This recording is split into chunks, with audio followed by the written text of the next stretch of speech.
Bonjour et bienvenue sur les plateaux TV des CMSD 2013. Avec moi Cyril Reinhardt, bonjour. Bonjour. Donc, qui est d'AKF France. Et Olivier Friès, bonjour. Bonjour. Donc, qui est le président de l'association française Drupal. Tout à fait. Ok, parfait. Donc, deux représentants de la communauté Drupal. Olivier, est-ce que vous pouvez déjà nous rappeler rapidement, bon, Drupal, je pense qu'aujourd'hui, c'est un nom qui est connu, en tout cas dans le monde des CMS. Rapidement, un petit historique de Drupal. Donc Drupal a été créé en 2001 à l'origine pour des besoins personnels d'un groupe d'amis en Belgique qui travaillaient avec, et puis progressivement à travers les versions ça s'est largement professionnalisé. Aujourd'hui on est en version stable en Drupal 7 qui est sorti maintenant il y a à peu près 3 ans. La version Drupal 8 est en cours de finalisation. On a une alpha qui est sortie hier et qui sera mature pour mise en production au milieu de l'année prochaine. Aujourd'hui, la communauté Drupal, ça représente combien de personnes, de contributeurs? On a une idée? Alors, en nombre de contributeurs, c'est vraiment énorme. Pour vous donner des chiffres assez représentatifs qu'on peut plus imaginer, gros rendez-vous international, c'était à Portland. Il y avait 3300 personnes, 1500 personnes qui étaient présentes lors des coding sprints. Et le week-end dernier, en France, on avait un rassemblement qu'on appelle le Drupal Camp Paris, où on avait 350 personnes, même un petit peu plus. D'accord, donc une communauté aujourd'hui qui est internationale. Internationale, très active, qui est considérée aujourd'hui comme la plus grosse communauté open source au monde. D'accord. Alors dans le monde des entreprises, donc il y a un écosystème d'entreprises qui s'est formé autour de Drupal. Akia, à quelle place dans ce monde aujourd'hui ? Alors, Acquia a été créé par Dries, le fondateur de Drupal, parce qu'il allait à la réalisation de plusieurs projets, de gros projets pour le gouvernement, les administrations, les grandes entreprises. À chaque fois, on lui demandait, vu que Drupal c'est une vraie solution communautaire open source, quel support vous pouvez nous apporter pour nous accompagner. Donc on voulait du support 24/24, 7 jours sur 7, multilingue pour les grands groupes internationaux. Aussi des problématiques d'hébergement. Donc on lui demandait des hébergements optimisés ou des outils qui permettent de réussir les projets Drupal. Et c'est pour ça que Dries a créé Acquia, pour apporter tous les outils et tout le support nécessaire aux entreprises et au gouvernement pour mettre en place les projets Drupal. Et donc d'aider aussi l'écosystème de partenaires intégrateurs qui réalisent les projets dans la mise en œuvre de leurs projets. J'imagine qu'Acquia est aussi un contributeur important du projet Drupal. Oui, bon, il y a à peu près chez Acquia aujourd'hui, donc on s'était vu il y a un an, donc on a beaucoup grandi, on était 2 fois moins, il y a un an on était à peu près 180 personnes, là on est plus de 360 personnes. Sur les 360 personnes, on a à peu près 150 personnes qui contribuent à la communauté. Et donc quelques personnes, si vous prenez Dries, il passe une grande partie de son temps sur la communauté et évangéliser autour de Drupal dans le monde entier. D'accord, très bien. Alors on parlait de Drupal V8 qui est actuellement en maturation, on va dire. Ça va être quoi c'est quoi les grandes lignes directrices de cette version par rapport à la 7 si on doit essayer de... Déjà dans les couches basses de la solution, il y a eu beaucoup de changements avec l'utilisation des composants en Symfony pour rendre plus fiables les couches basses de Drupal. On a aussi beaucoup d'initiatives qui ont été créées en même temps que cette version. On a notamment une initiative mobile où vraiment c'était une grosse volonté depuis ces 3 dernières années, puisque Drupal 8 a commencé à être développé depuis 3 ans, d'être présent sur les parties mobiles et sur les autres terminaux avec en gros un système Drupal qui va devenir un serveur de web service plus qu'un CMS juste pour délivrer de la page web. C'est-à-dire que délivrer une page web sera finalement qu'un cas d'utilisation de Drupal. D'accord, une évolution dans les fondamentaux, entre guillemets, un peu de l'outil. Tout à fait. D'accord. Ça, donc on a quelle version? Une alpha actuellement, c'est ça? C'est ça, on a une alpha là qui est sortie, une alpha 2 qui est sortie hier matin. Normalement, le code freeze est réalisé d'ici début juillet. Derrière, on finalise la correction de bugs. On imagine une sortie de la première version stable d'ici à la fin de l'année. Et une première utilisation possible sur des gros projets en production milieu de l'année prochaine. Ça, c'est des dates théoriques. Alors, on a un calendrier très précis, mais une volonté est que au moment de la sortie du produit, le produit soit vraiment stable. Donc la date de sortie, c'est au moment où ce sera prêt. Ce que je veux dire, là, on est sur un modèle à la Debian alors aujourd'hui. Avec des objectifs quand même qu'on essaye. C'est ça, avec des objectifs quand même qu'on essaye de tenir, mais ce qui importe en premier, c'est la qualité du produit au moment de sa sortie. Du coup, face à ça, il y a quand même, avec les évolutions dont je viens de vous parler, et par rapport à ces dates qui est un petit peu mouvante, une réponse aussi par rapport à une question qu'on entend souvent qui est quand Drupal 8 va sortir, quand Drupal 8 va sortir. Une des réponses est Drupal 8 sortira lorsqu'il sera prêt, mais vous, est-ce que vous serez prêt pour Drupal 8 ? Avec tous les changements qui ont été inclus dans Drupal 8, il est important pour les contributeurs, pour les utilisateurs aussi, de commencer dès à présent, y compris sur les versions alpha et les prochaines versions bêta, de commencer à s'approprier l'outil, à se former pour pouvoir être prêt au moment où la version sera stable. Pour Akia, c'est un enjeu, cette version 8 ? C'est un enjeu, on investit énormément de temps sur cette version-là, mais je vais revenir un peu sur les initiatives. On va parler de la partie mobile. Ce qu'il faut voir, c'est qu'on est aujourd'hui dans l'ère digitale et qu'aujourd'hui, les gros enjeux pour les entreprises, c'est de mettre en place des plateformes digitales qui vont répondre à différentes problématiques telles que la mobilité, donc, mais aussi le multilingue. Quand on est d'un grand groupe international, on va faciliter tout ce qui est intégration multilingue dans les projets Drupal. J'avais déjà fait en plus il y a un an. Vous voyez, donc, Drupal des Drupal. Mais aussi tout ce qui est expérience utilisateur. C'est-à-dire qu'aujourd'hui, c'est de donner la main et de faciliter toute la partie éditoriale, toute la partie création de contenu pour les métiers, que ce soit le marketing ou les gens qui vont créer le contenu. Donc vraiment, tout ça a été amélioré de manière à permettre aux grands groupes d'utiliser Drupal vraiment comme une plateforme digitale qui va répondre à l'ensemble des besoins digitaux.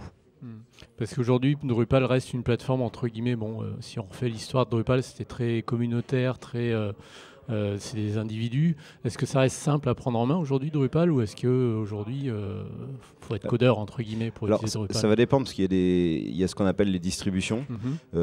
Par exemple, on a une solution de commerce qui est développée par CommerceGuy qui s'appelle Drupal Commerce, qui propose une distribution commerce Kickstart qui va vous permettre d'installer en quelques clics directement une boutique déjà prête, avec déjà un look basique, mais qui est tout à fait acceptable, quelques produits, etc. Donc vous allez pouvoir très facilement avoir déjà des produits finis. Acquia propose aussi des distributions comme Commons pour faire des réseaux sociaux d'entreprise, etc. Donc il y a déjà des outils pour les utilisateurs finaux pour que ce soit assez simple. Après, pour se lancer dans un projet d'envergure comme Drupal est capable de les adresser, effectivement, si vous partez d'un Drupal out of the box, vous allez là avoir besoin de développer, d'adapter à un thème, etc. C'est toute la puissance de l'outil et possible que parce que vous allez pouvoir développer autour de l'outil. D'accord. Il y avait une initiative, je crois, Drupal Garden, un service qui a été mis en place. Oui, donc là, après aussi, Acquia propose des solutions type SaaS pour faciliter la production de sites ou d'usines à sites. Mais pour revenir sur le côté simplement projet, d'une façon générale, que ce soit un projet avec Drupal, parce que Drupal permet d'adresser des projets ambitieux et importants, au même titre qu'un CQ5 d'Adobe ou que des solutions comme Fightwire d'Oracle. Même ces solutions-là aussi demandent de l'expertise et un certain niveau de mise en place en termes d'architecture, de solutions. Donc Drupal, c'est une solution extrêmement puissante et qui va nécessiter aussi, sur des projets importants, d'avoir un minimum de structuration et d'expertise pour mettre en place un projet. Alors après, Drupal Gardens, typiquement, je crois qu'on en avait parlé il y a un an. Oui, voilà, Drupal Gardens. La grosse évolution qu'on a sur Drupal Gardens, c'est que dans la première version, ça vous permettait de créer un site très rapidement, très facilement, mais c'était limité aux fonctionnalités proposées par Drupal Gardens. Là, on annonce donc pour septembre la version 2 de Drupal Gardens qui va permettre aux entreprises de créer une usine à site, mais surtout de pouvoir rajouter leurs propres modules ou personnaliser des modules de Drupal Gardens pour créer leur usine à site qui correspond à leurs besoins. Il y aura deux versions, une version en forme ce qu'on appelle PaaS, Platform as Services, où là le partenaire intégrateur avec l'entreprise pourra personnaliser son usine à site pour après produire les sites dans l'entreprise, ou une solution qui restera modèle SaaS, plus simple à utiliser mais limitée. D'accord, très bien. Est-ce qu'on peut faire un petit focus ? Il y a un événement tout récent donc en France sur le Drupal Camp. C'est quoi les grands thèmes dont Cyril porte fièrement le t-shirt qu'on a distribué à tous les participants. C'est quoi les grands thèmes pour la première fois Pour la première fois cette année, on a rajouté une journée le vendredi pour ouvrir un petit peu les événements qu'on organisait en France à l'ensemble de l'écosystème. Régulièrement, les événements étaient un peu plus tournés autour des développeurs ou des contributeurs, thèmeurs, designers, etc. Là, on a vraiment essayé d'ouvrir ce vendredi à des responsables d'agences qui voulaient venir découvrir le produit. On a fait une track e-commerce, on a beaucoup parlé de gestion de projet, etc. On a vraiment élargi le scope des sujets traités. Le samedi, on est revenu sur notre formule un petit peu plus habituelle, avec beaucoup de conférences techniques qui sont très attendues, puisque le niveau technique en France est vraiment très, très fort. On a de nombreux experts, y compris des gens qui contribuent au cœur de Drupal au niveau international. Donc beaucoup de conférences techniques, des conférences autour du design, du theming, toutes ces choses-là. On a eu 2 keynotes. Une keynote le vendredi, un petit peu en dehors du scope de Drupal, et une keynote le samedi par Fabien Potencier, qui est le créateur de Symfony, qui est venu nous expliquer l'interaction désormais présente entre Symfony qui va continuer, et Drupal. Aujourd'hui, Symfony, Drupal. Maintenant que les choix ont été faits pour cette nouvelle version Drupal 8, oui, la synergie s'est instaurée et continue à fonctionner, avec d'ores et déjà des belles expériences, l'intégration de composants Symfony dans Drupal et vice-versa, des manières de faire de Drupal qui ont inspiré des modifications dans Symfony. Donc ça permet de tirer vraiment les 2 produits vers l'excellence. Très bien, parfait. Un dernier mot, Cyril? Par exemple, sur Symfony et Drupal, oui, parce que typiquement, ce qui est bien, c'est que Symfony, c'est aussi une structure, une société française à l'origine. Et on en discutait justement vendredi. On va s'allier, travailler ensemble pour développer le marché français, européen et mondial avec Drupal 8 qui intègre aussi Symfony. Donc on va avoir clairement, par exemple, c'est ce qu'on a fait avec Commerce Guy. On a des offres de support communes entre Commerce Guy et Acquia.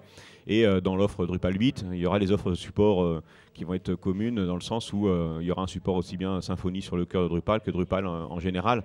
Donc on va construire des offres d'accompagnement, de support communes pour aider justement les entreprises à passer à Drupal 8 ou faire de beaux projets en Drupal 8. Ouais.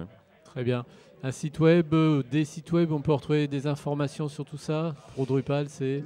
Pour Drupal, c'est drupal.org pour la version internationale. DrupalFR. Drupal. J'ai un trou. Oui. Acquia. Le temps que tu réfléchisses. Je recommence. Ça arrive.